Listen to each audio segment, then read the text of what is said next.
Good morning, or depending on when you're watching this, good afternoon, good evening, or good night. My name's Ross, and as always told, out of Voice of Radio.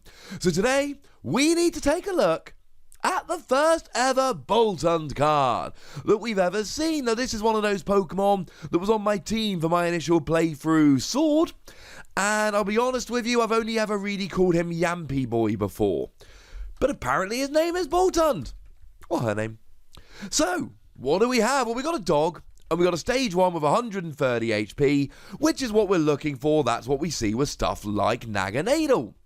We got a retreat cost of 1, enabling easy use of U-turn board, which is quite nice.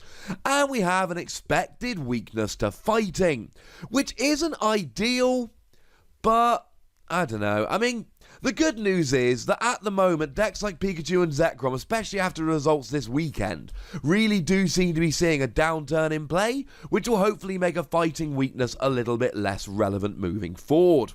I guess we'll wait and see. You are a lightning Pokemon though, and that's awesome. Water Pokemon moving into Sword and Shield are now, it seems, going to have a weakness to lightning. Look at Lapras V, and indeed Lapras V Max as a nice example here. And you've got a lot of extra tricks. It is a good time to be a lightning Pokemon. You've got Thunder Mountain Prism Star to reduce your attack cost by 1. You've got Tapu Koko to accelerate a little bit of extra energy. You've got Electro Power to do yourself a little bit of extra damage. It is a really, really nice time to be a lightning Pokemon. But what does Boltund actually do? Well, we got 2 attacks here, and they're both kind of useful. Starting off, we've got 2 energy, 50 damage. The defending Pokemon cannot retreat during your opponent's next turn. Oh, that's actually really useful, ladies and gentlemen. We like this very much indeed. Now, the 50 damage is slightly upsetting because it falls a little bit short of where we'd like.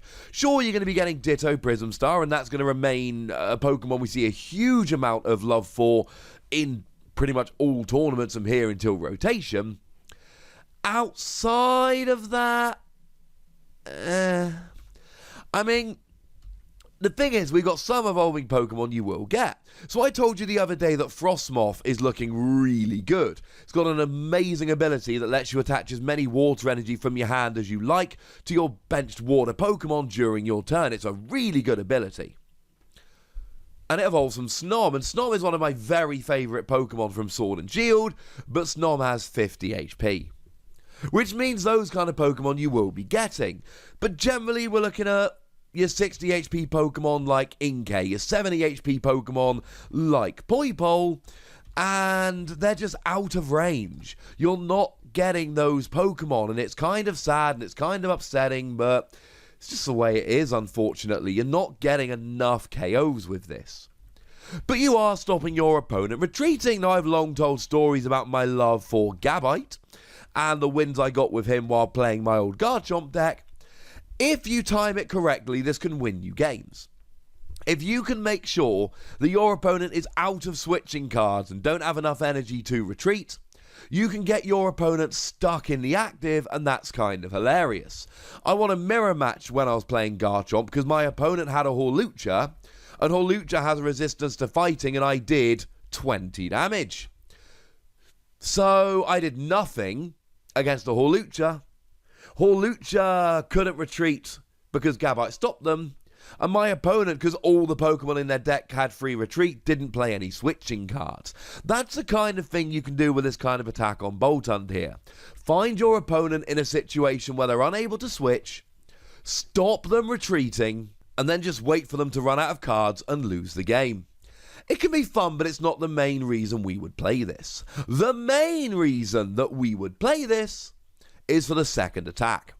1 lightning, 2 colourless energy, fighting Spirit Fang. I should mention our translations here come from the lovely David Hockman over at limitlesstcg.com. A wonderful website for translations, a wonderful website for tournament reports, and I know the people that run Limitless, they're all wonderful people. But fighting Spirit Fang does 90 damage, and if your opponent's active Pokemon is a Pokemon V or Pokemon GX, you do 90 more damage, which is to say 110 damage in total. And this is the first time we've ever seen a Pokemon who preys on Pokemon V. We've seen plenty of Pokemon over the years, plenty of cards that do more against Pokemon GX. One of the big themes running through lately has been that we're moving from GX to Pokemon V. So something like the Mimikyu from Cosmic Eclipse can turn off Pokemon GX abilities, but not Pokemon V. Something like Island Challenge Amulet will reduce your HP by 100 while letting you give up one fewer prize if you're a GX. But it doesn't work for Pokemon V. In Expanded, something like Choice Band will do an extra 30 damage to GXs, but it won't work against Pokemon V.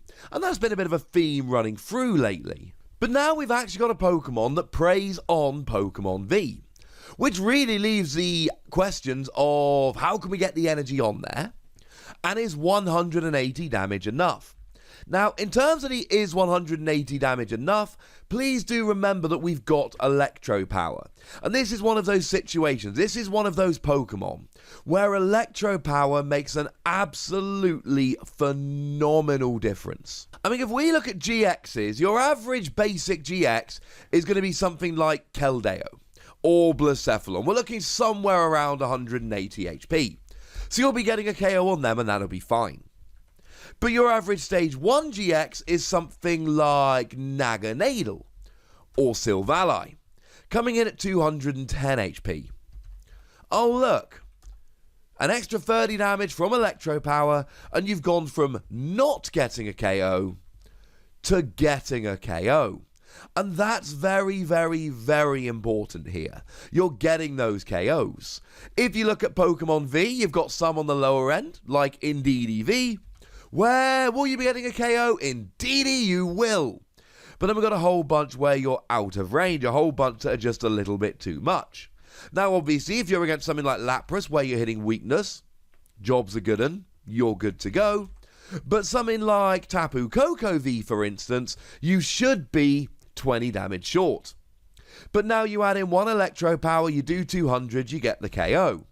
There are still things out there like Snorlax V and Regirock V, where you are unfortunately going to be a little bit short again because they're sitting there with 220. But even then, you either use 2 Electro Power, or you use an Electro Power with that new Vitality Band, the new tool, which lets you do an extra 10 damage, and all of a sudden that 210 goes up to 220. For some Pokemon, 180 you could argue at the moment was a little bit too low. For lightning Pokemon, it's not the same. Now to be clear, right, if you come against non-weak Pokemon V, then you're going to be in a bit of trouble. So if you look at something like Snorlax V Max, you're looking at 340. Even with 4 Electro Power, you're hitting 300 damage. With a Vitality Band, you're hitting 310. You're still not going to be getting a KO on these ones.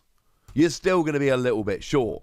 But that's alright, we don't need giant one-hit KOs on everything. The thing to remember is, at the end of the day, you're still a single prize Pokemon, and 180 damage is phenomenal.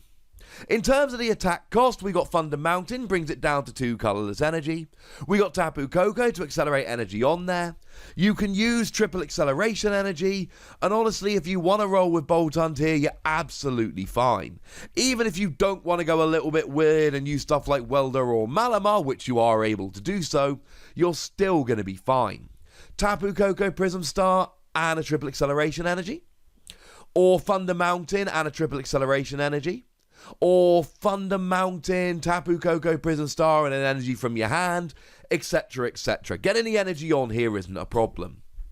Against non-GXs, this isn't a particularly good card. You'll be able to trap them in the active occasionally, but these, you do a bit of damage, your opponent can't retreat. These are not attacks generally around which to build an entire game plan. These are attacks which are handy bonuses, but they don't do a huge amount more. They'll win you 1 game in 15, 1 game in 10 maybe, but they're backup strategies which are very helpful. The main attack here, make no mistake about it, Lightning Double Colourless, 180 damage is great, but against a non-GX, non-Pokemon V, unfortunately, you'll need another attacker. but there's plenty of good lightning attackers out there. So let's give this between 3 and 4 Wassies. We don't give half Wassies, that would be barbaric. I think this is a really nice single prize, stage 1 lightning Pokemon that can really do some damage against GX and V decks. But I'd like to know what you think. So let me know in the comment section. Go nuts, be nice. And then make sure you like this video, subscribe to this channel, follow me on Twitter at TheWassie, and Twitch for some live action at twitch.tv/PTCGRadio. If you want to support the channel, get some bonus podcasts and all that good stuff, head on over to patreon.com/PTCGRadio, where you can do exactly that. And please do make sure you're checking out youtube.com/WassiePlays, where we talk about games that don't have Pokemon in, but are still very good indeed. But by far the most important thing, as always, look after yourselves till next time, would ya? Thank you very much for watching. My name's Ross, and you've been watching PTCG Radio.